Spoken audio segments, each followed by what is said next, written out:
리동. 오전에 준다고 오후에 읽자. 예스24 총알 배송. 대한민국 1등 인터넷 사전 예스24. 영화 예매도 예스하세요.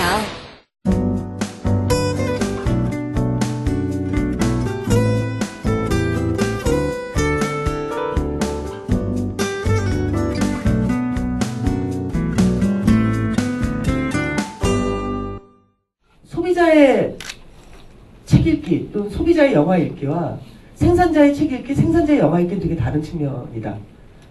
그러니까 소비자의 책 읽기나 소비자의 영화 읽기가 예를 들자면 어떤 것이 나를 매혹시키고 있는가에 중심을 두면서 이야기를 얻어간다면 생산자의 책 읽기 혹은 생산자의 영화 읽기라는 건 왜일까를 상상하는 거거든요. 그러니까 그 명백하게 느껴지는 이 메인 플롯이 만들어졌던 그 시작은 무엇일까를 상상해 보면서 읽거나 보는 거라고 생각을 하는데, 그런 면에서 되게 도움이 되는 책이라고 생각을 해서 추천을 했어요. 사실은 제 입장에서 굉장히 배신의 행위를 한 거였거든요.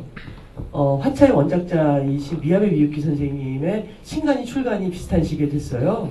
그래서 당연히 저는 그 책이 한국에서 잘 되도록 돕는 일을 해야 되는 게 어떤 인지상정, 사필기정 같은 거였죠. 예, 근데 이 책의 추천사를 쓰므로 인해서 선생님은 더 이상 안부 메일이 오지 않고 그녀와 나는 이제 한국의 감독과 일본의 작가 정도의 거리로 떨어져 나갔고, 어찌됐건 이 모든 것은 문학동네 때문인 것 같고 슬프네요. 결국 단편의 이야기를 만든다는 건 그러니까 메인 플롯을 숨길 수 있는 서브 플롯을 만들기 힘들다는 뜻이잖아요. 어떻게 보면. 그러니까 단편의 힘은 굉장히 완벽하게 자기의 목표점을 향해서 완결성을 갖는 메인 플롯이 장편에 비하면 굉장히 쉽게 드러나기 때문에 훨씬 더 단순하지만 이야기의 힘이라는 측면에서 훨씬 더 정면 승부에 가까운 것 같은데, 영화보다 오히려 문학이 더 훨씬 그런 것 같아요. 그랬을 때 안 그러면 아비규환 같은 경우는 더더군다나 그런 면에서 되게 이렇게 이야기라는 건 어떻게 만들어지는가, 뻔하지 않은 이야기를 찾아야 된다고 생각을 해요. 그러니까 뭔가 새로운 이야기를 찾아야 된다고 생각을 해요. 그러나 놀랍게도 인류는 당신보다 멍청하지가 않다는 거죠. 대부분의 이야기들은 이미 건설되어져 있다는 거예요. 이 세상에 원수 집안의 딸과 아들이 사랑에 빠졌다가 독약 먹고 되졌다라는 것만큼 아름다운 로맨스가 어딨어요. 근데 그건 이미 되졌다라니 어떻게 그런 표현을 썼지 내가? 아프다 마음이. 네. 근데 여하튼 이런 어떤 원전이나 원형들, 근데 우리가 이렇게 이를테면 로미오와 줄리엣의 어떤 메인 플롯을 이야기한다면 되게 뻔해지잖아요. 장르라는 건 그런 거예요. 굉장히 익숙하고 뻔한 이야기 구조, 소설 방식을 갖고 있는데, 그런데 그냥 그것이 뻔하게 끝이 나면 재미가 없잖아요. 그럼 아무도 보지 않겠죠. 재미가 없으니까. 근데 바로 익숙하고 우리에게 쉽게 접근되어질 수 있는 서술 구조를 갖고 있기 때문에 오히려 쉽게 얘기하지 못하는 굉장히 강하거나 훨씬 더 어둡거나 훨씬 더 전위에 선 이야기거나 훨씬 더 사회적인 이야기를 해낼 수 있다는 생각도 들어요. 문제는 이 뻔한 이야기 방식을 가져온 다음에 전혀 뻔하지 않게 푼다는 거예요. 그러니까 이야기꾼의 능력은 그런 거라는 거죠. 좋은 영화 감독의 능력이라는 건 그런 걸 거예요. 예를 들면 봉준호 감독의 마더를 보면 굉장히 뻔한 자연주의적인 이야기 구조잖아요. 그러니까 우리가 고등학교나 대학교 때 읽었던 수많은 자연주의 소설가들의 이야기 구조에서 한치도 벗어남이 없음에도 불구하고 마더라는 영화가 우리에게를 미치게 만들었던 이유는 교묘하고 촘촘하게 짜여져 있는 뻔한 이야기 구조를 넘어서는 뻔하지 않음에 있다고 생각을 하거든요. 전 가끔 제 이론이 하나 있는데 이거 틀릴 수 있는데 제가 만든 이론인데, 어느 나라의 영화가 갑자기 좋아질 때가 있어요. 사실 90년대 일본 영화 되게 후졌다고 난 생각을 해요. 되게들 좋아했지만 러브레터가 정말 좋은 영화라고 생각해본 적 단 한 번도 없어요. 근데 2000년대 들어서면서 이와이 슌지조차 변화하는, 그러니까 꼭 이와이 슌지의 하나와 앨리스 같은 걸 보면 그 할리퀸 문고 100권을 읽었더니 철학이 생겼어요. 뭐 이런 느낌이잖아요.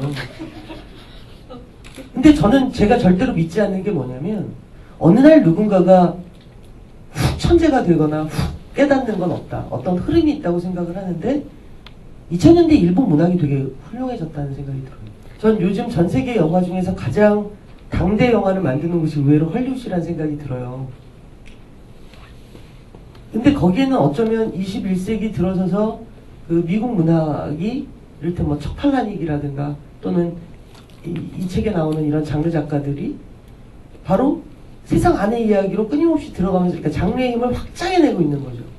흡사 그 1940년대 50년대의 당대의 정서를 알기 위해서 우리가 굳이 당시에 신문을 보는 게 아니라 레이먼 챈들러의 그 추리 소설을 보는 순간 아 이런 느낌이구나라고 아는 것처럼 영화로 따지면 그 차이나타운을 보는 순간 아 저 시대의 정서가 이런 거구나라고 아는 것처럼 그래서 그 어떤 문학이 먼저 앞서가는 순간 다른 나머지의 그 대중문화 장르들 뭐 영화 뭐 만화 뭐 만화는 좀 다르겠다 뭐 연극 뭐 이런 게 함께 가는 어떤 게 있는 것 같거든요.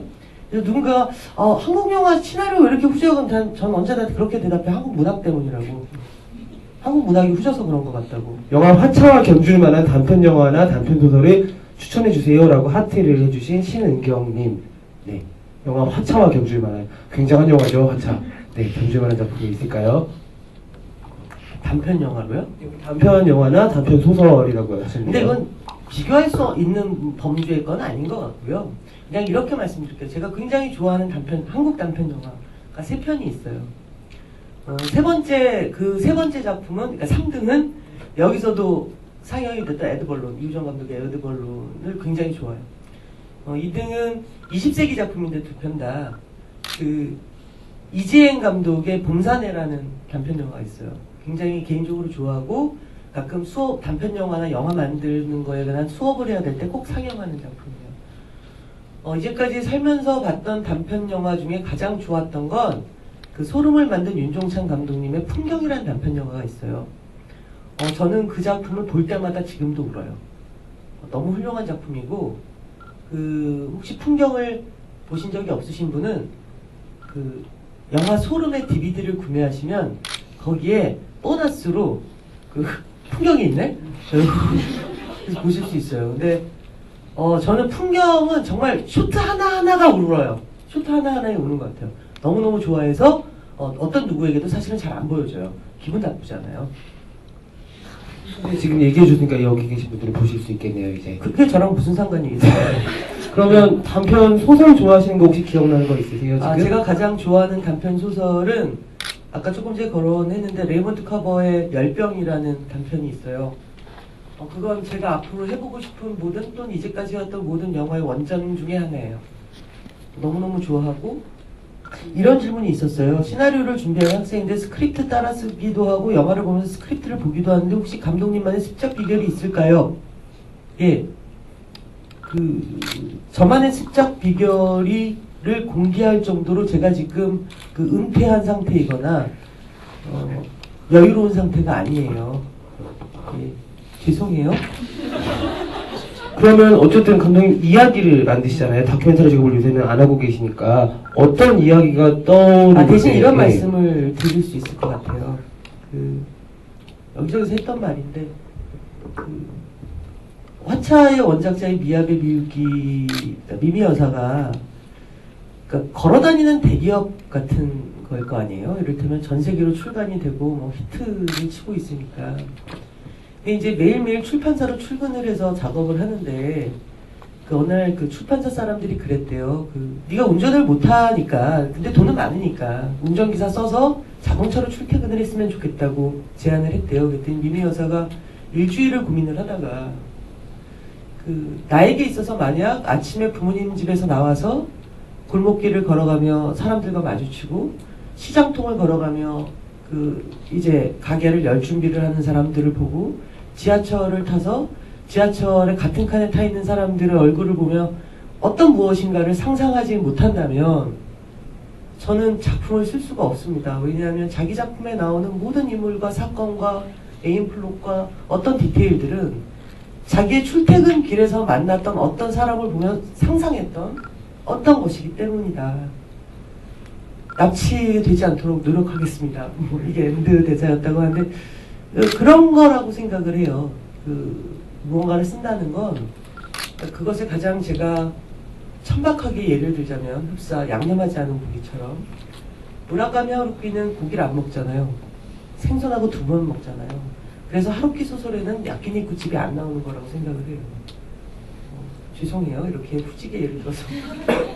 근데 그건 어떤 거와도 같냐면 그 자기가 쓰고자 하는 이야기의 소재나 아니면 자기가 상상하고 있는 것이나 혹은 메인 플롯이 결국 자기의 세계관을 구체화시킨 것이 아니더라 할지라도 그 어떤 것을 쓰더라도 결국 우리는 자기가 살아가기로 결심한 방식, 자기가 살아가기로 결심한 시선으로 그것을 표현할 수밖에 없잖아요. 그런 면에서 이야기를 쓴다는 건 사실은 영화를 만든다는 것과 똑같은 건데 저는 그렇게 생각을 해요. 좋은 걸 쓰거나 좋은 걸 만들거나 무언가를 하는 게 아니라 내 삶을 어떻게 살 것인가를 결정하는 과정 속에서 보여지는 태도와 시선에 의해서 만들어지는 거라고 생각을 하거든요. 그렇기 때문에 비결은 딴 게 없다고 생각을 하고 여러분이 여러분의 삶을 결정해 나가는 거라고 생각을 합니다. 그래서 언젠가 트위터에서 18살 소녀가 저에게 질문을 했어요. 영화 감독이 되고 싶은데 영화 공부를 하려면 어떻게 공부를 해야 되나요? 저의 대답은 되게 단순했습니다. 18살은 영화를 공부해서는 안 되는 나이입니다.